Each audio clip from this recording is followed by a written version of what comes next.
So they have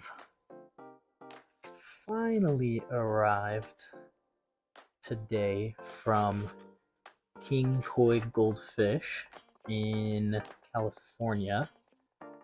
And, well, they got lost in the mail this morning, and I had to call FedEx and yell at them, which was not fun. But they finally arrived, and there they are. There's what we've been waiting for. Oh my goodness. They're stuck in the box. One sec. Okay. Would you look at that? You can't really see them in the packaging. Oh. Yeah, there they are. Look at that. The beauties. They don't look like they're doing too hot. I need to get them into their new tank. And we'll do that now. So I lost the audio to this video, so right here we have a quarantine tank that we're going to set up, and eventually the Ranchu are going to be put into Biscuit's tank, right over here.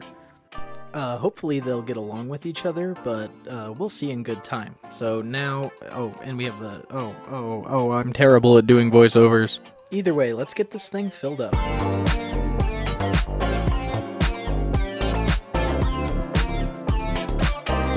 Alright, now that it's filled up, we are going to take the Ranchu goldfish and we're going to just place them into the water so that they can acclimate to the new environment. We basically want the temperature of them in the bag to match the temperature of the tank. After placing their bag into the tank, you're going to want to let them sit a good maybe 2 to 3 hours, depending on how long you want to wait. It really does mainly depend on the temperature in the tank and the temperature of the bag. You want them to match perfectly. Most people would drip acclimate a lot of their fish, especially tropical fish, but if you're doing a fish in cycle, it really isn't necessary. Next here, we're going to set up the filtration and aeration. Using a sponge filter is both filtration and aeration. I'm actually going to go ahead and add 2 of these sponge filters. Now these ones are rated for 55 gallons each, so it should be more than enough for these fish. So let's go ahead and get these set up right now.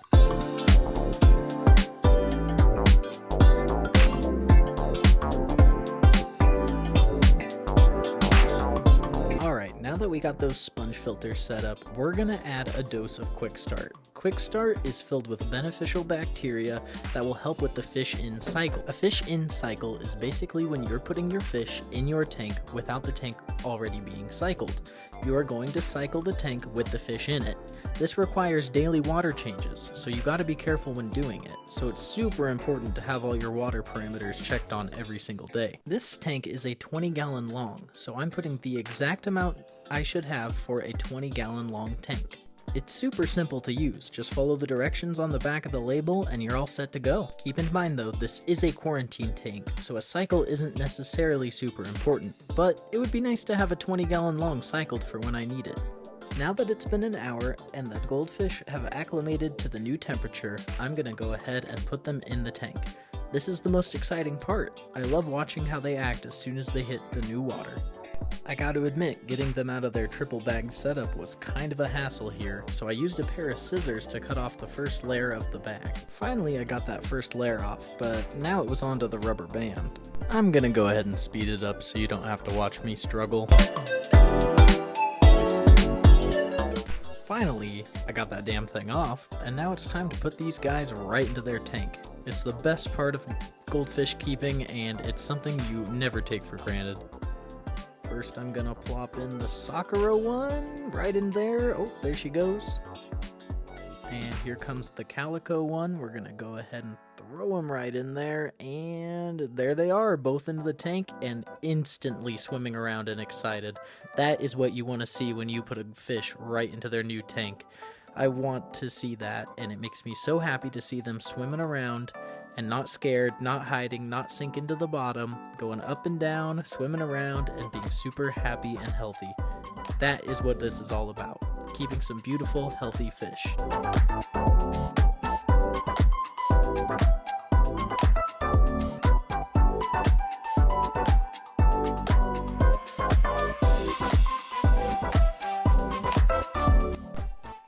So we're not completely done. The next thing on our list is to add Methylene Blue.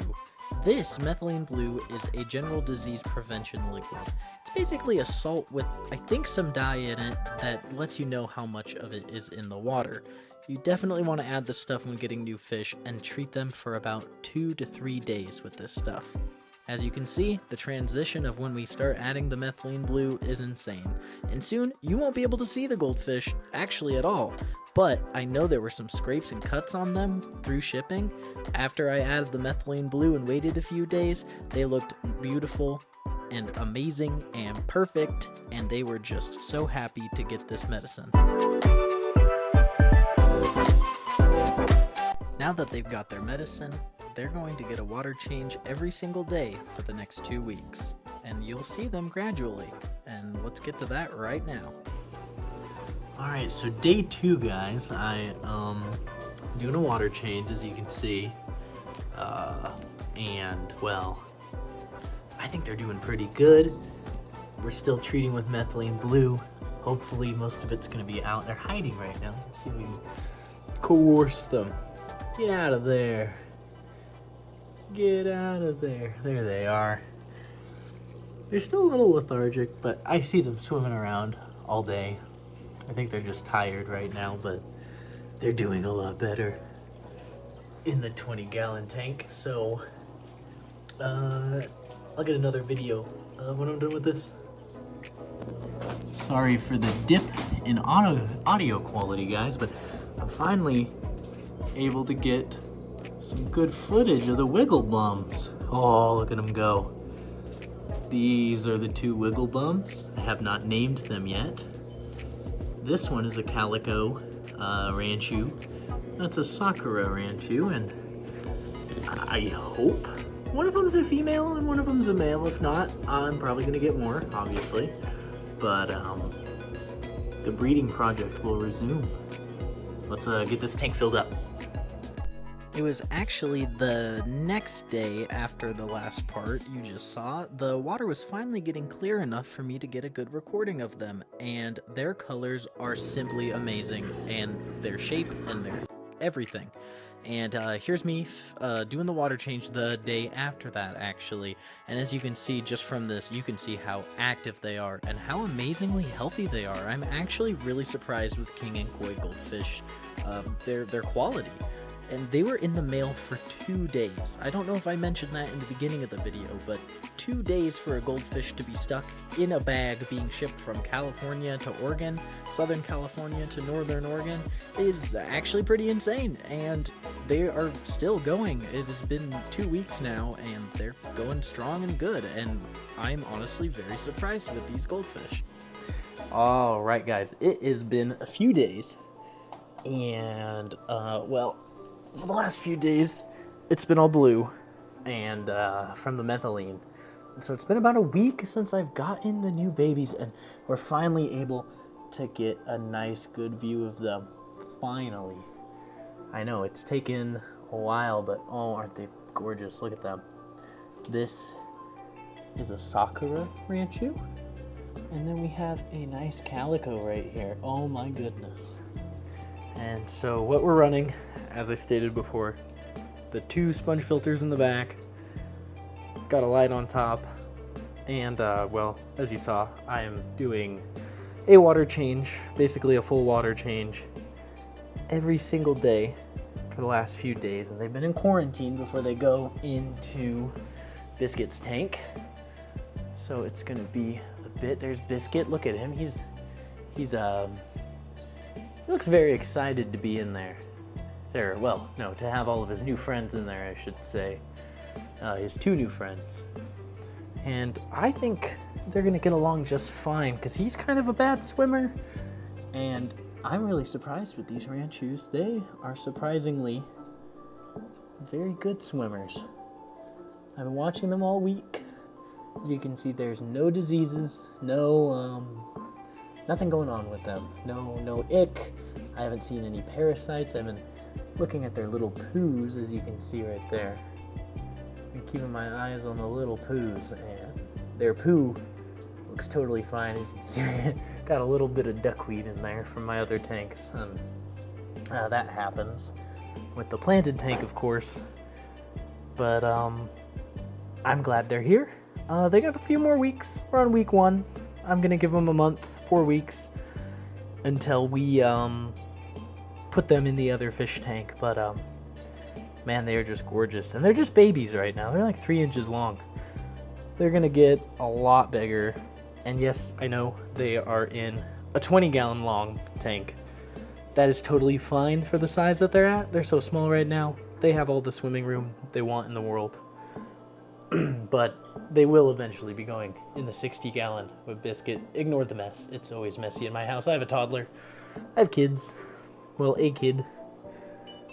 And, well, look at them. Gorgeous.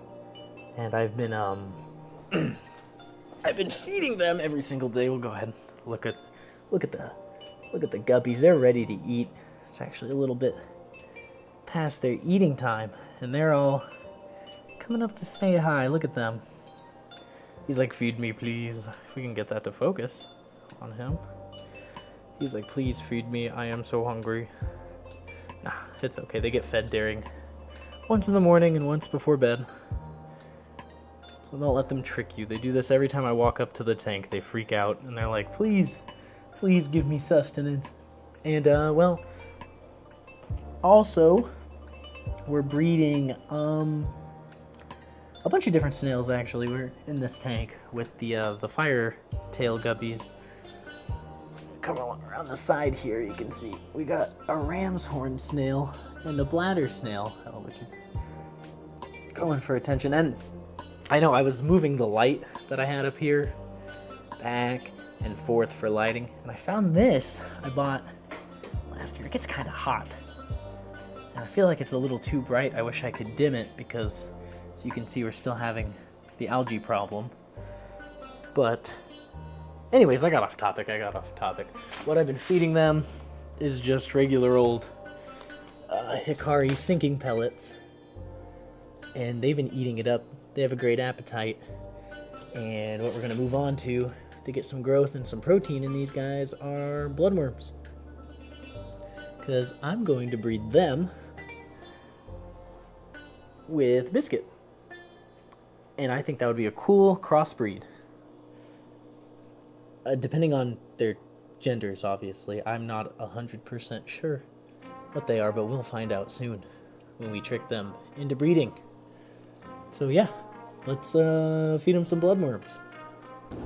If you have made it this far into the video, please don't forget to like and subscribe and comment. Your support has been everything to me, and this channel's growth in the past month since I've been back has kind of astonished me. Please subscribe. You don't have to, but if you made it this far and you like my content and you want to see more, please go ahead and subscribe. Thank you. Enjoy some bloodworm eating. Woo!